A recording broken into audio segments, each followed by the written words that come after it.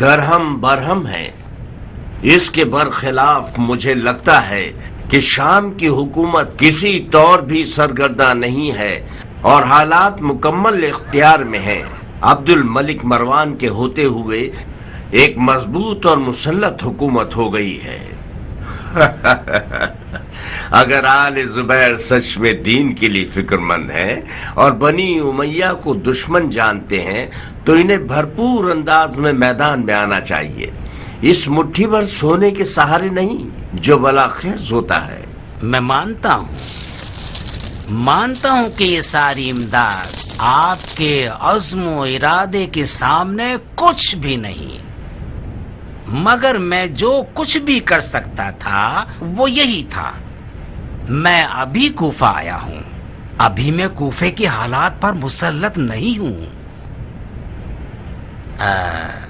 اگر آپ جلدی نہ کریں اور کچھ عرصہ صبر کریں تو شاید میں ایک لشکر تیار کر کے آپ کے ہمراہ روانہ کر سکوں. کب تک صبر کریں بندہ خدا؟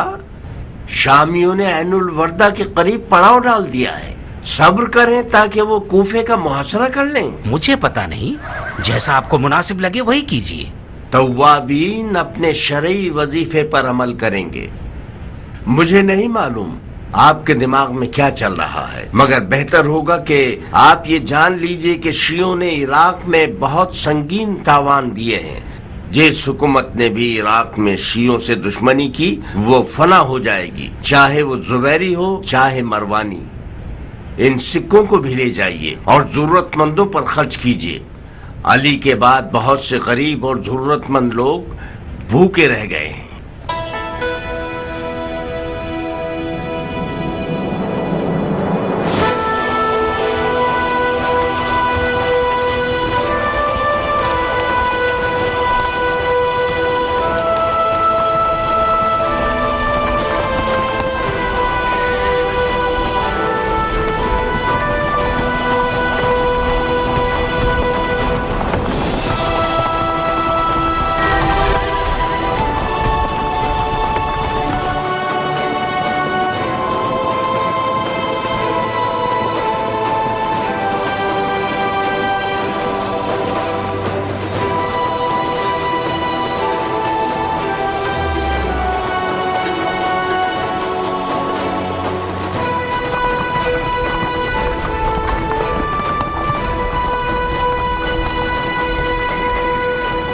بھائیو، ہم اپنے پیر و مرشد سلیمان کے حکم پر نہر القمد کے پاس پڑاؤ ڈالیں گے تاکہ سید الشہداء حسین ابن علی کے روزے کی زیارت کے لیے آمادہ ہو سکیں.